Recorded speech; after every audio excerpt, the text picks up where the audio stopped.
मित्रहो, एकनाथ शिंदे यांनी 4 वर्षापूर्वी अर्धी अधिक शिवसेना फोडली. उद्धव ठाकरे आणि शिवसेनेसाठी हा फार मोठा असा धक्का होता.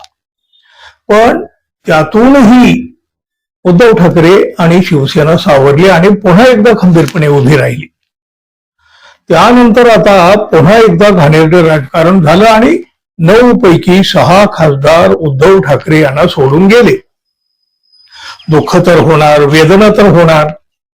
अहो, त्याला दूध पाजलं त्यानंच विष बोकलं तर यातना कुणाला होणार नाहीत.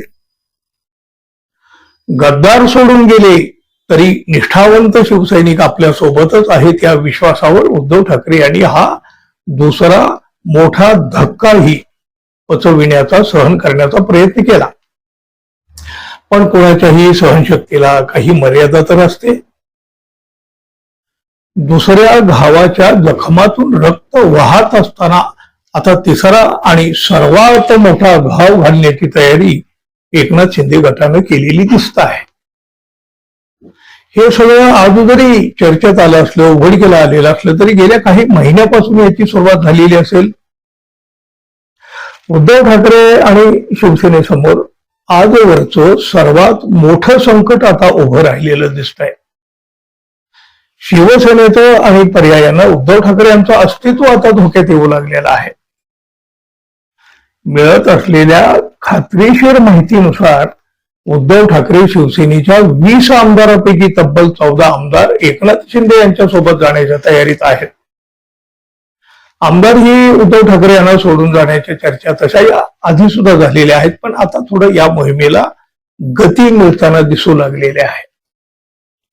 शिवाय उद्धव ठाकरे शिवसेनेला याची चाहूल सुद्धा लागलेली आहे. त्यांना माहीत झालेलं आहे या हालचाली काही सुरू झालेल्या आहेत. त्यामुळं या सगळ्या हालचालीमुळं ठाकरे शिवसेना आता खऱ्या अर्थानं हदवून गेलेली तर नक्की असेल. आणि त्यामुळं ठाकरे शिवसेनेमध्ये आणीबाणीच्या बैठका होऊ लागलेल्या आहेत. पक्षाच्या वरिष्ठ नेत्यांमध्येही या विषयावर गंभीरपणे चर्चा होऊ लागलेल्या आहेत. आणि त्यात काल आमदारांच्या बोलवलेल्या बैठकीसाठी संजय पोतनी, सुनील शिंदे, राहुल पाटील, संजय देरकर हे 4 आमदार गैरहजर राहिले. खासदारापाठोपाठ आता आमदारही फुटणार असल्याची चर्चा सुरू झालेली आहे. त्यामुळे या आमदारांच्या अनुपस्थितीकडे सुद्धा आता याच नजरेनं बघितलं जात आहे. खासदारांच्या पाठोपाठ आमदारांनाही आपल्याकडे खेचून घेण्यामध्ये शिंदे गटाला यश मिळताना सुद्धा दिसू लागलेलं आहे.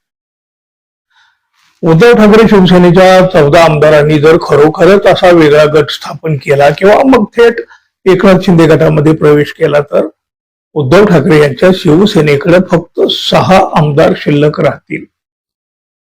त्यामुळे विधानसभेच्या स्तरावर सुद्धा ठाकरे शिवसेनेला मोठा फटका बसू शकतो. या सगळ्या घडामोडीवर सत्ताधारी पक्षाकडून सुद्धा आता प्रतिक्रिया येऊ लागलेल्या आहेत. म्हणजे नाकारत नाहीये ते सुद्धा. शिंदे गटाचे दीपक केसरकर यांनी तर या संभाव्य पक्षप्रवेशाचं स्वागत करून टाकलेलं आहे.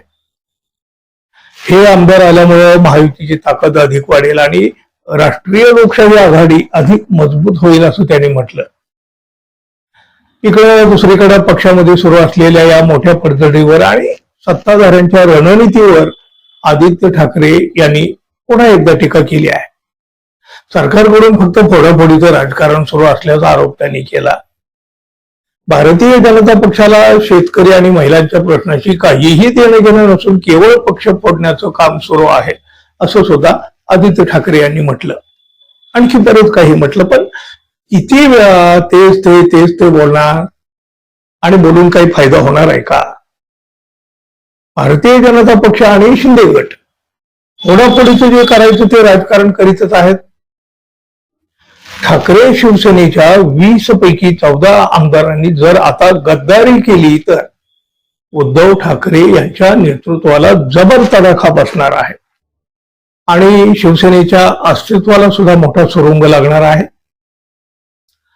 आता आपले आमदार जाऊ पाहणारे, इच्छुक असणारे या आमदारांना थांबवण्यामध्ये उद्धव ठाकरे यांना किती यश येतं यावर आता शिवसेनेचं भवितव्य अवलंबून असणार आहे.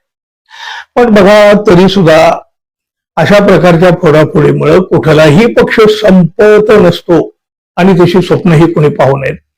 पण पक्ष पुन्हा मजबूतीनं उभा राहण्यासाठी काही काळ मात्र नक्की जात असतो.